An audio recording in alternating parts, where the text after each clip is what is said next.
আজকে আমার যে টপিক সেটা হলো কি জেনেটিক টেস্ট আপনি প্রেগনেন্সিতে করেছেন, সেটা পজিটিভ এসছে বা স্ক্রিন পজিটিভ বা হাই রিস্ক এসছে, তার এক্স্যাক্ট অর্থটা কি?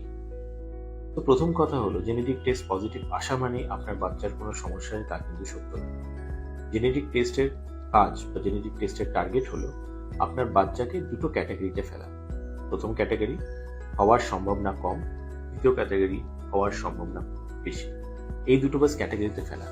হওয়ার সম্ভাবনা কম মানে এটা না কি আপনার বাচ্চার জেনেটিক সমস্যা হবে না, অর্থটা এটা হলো হওয়ার সম্ভাবনা এতটাই কম যার কোনো আগে টেস্ট করার দরকার নেই।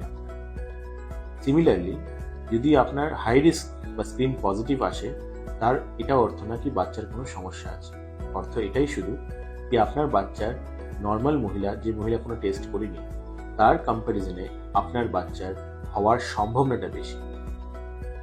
এরপরে আরো টেস্ট, উন্নত মানের টেস্ট করে আপনাকে কনফার্ম করতে হবে আপনার বাচ্চা ক্রোমোজোমাল অ্যাবনর্মালিটি বা ডাউন সিনড্রোম আছে কিনা। তো উন্নত মানের যে টেস্টগুলো হয় সেটা দু ধরনের হয়। প্রথম টেস্ট যেটা আমরা আমাদেরকে অফার করি সেটা হলো এনআইপিটি অর সেল ফ্রি ডিএনএ যেটা বলি। তো মায়ের রক্তের মধ্যে বাচ্চার কোষ ঘুরে বেড়াচ্ছে, মায়ের ব্লাড নিয়ে সেই কোষগুলোকে আমরা বাড়িয়ে 99% গ্যারান্টির সাথে বলতে পারি বাচ্চার ডাউন সিনড্রোম আছে কিনা। এই টেস্টটার অ্যাডভান্টেজ হলো এটা সিম্পল ব্লাড টেস্ট, যেরকম আপনি জেনেটিক টেস্টিং করেছেন কোয়াড্রুপল টেস্ট বা ডাবল মার্কার, সেই ধরনের সেম ব্লাড টেস্ট নিয়ে এই টেস্টটা হয়। অসুবিধা হলো 5% মহিলাদের এই টেস্টটা সফল হয়। সফল না হলে তখন আপনাকে টেস্ট আবার রিপিট করতে হতে পারে, অথবা যে অন্য টেস্ট আছে সেই টেস্টে যেতে হবে। দ্বিতীয় যে টেস্টটা আছে সেই টেস্টটাকে আমরা বলি ইনভেসিভ টেস্টিং। ইনভেসিভ কথাটা অর্থ হলো কি আপনার জরায়ুর ভেতরে আমাকে নিডল নিয়ে ঢুকতে হচ্ছে, ঢুকে টেস্টটা করতে হচ্ছে, সেই জন্য নামটা ইনভেসিভ পড়েছে।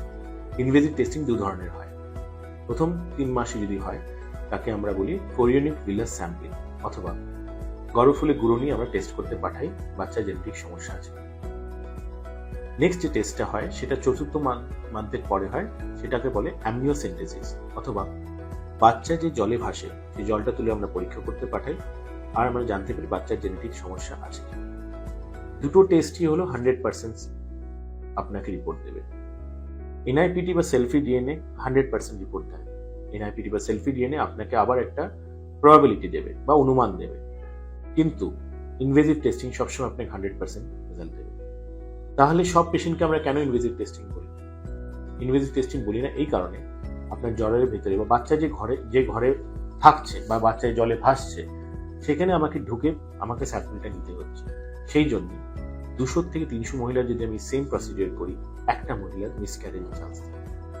সেই জন্য আমরা সব মহিলাকে এই টেস্টটা করতে অ্যাডভাইস করি না। যাদের আল্ট্রাসাউন্ডে কোনো সমস্যা আছে, যাদের প্রিভিয়াস কোনো হিস্ট্রি আছে বা ফ্যামিলি হিস্ট্রি আছে, তাদের জন্য ইনভেসিভ টেস্টিং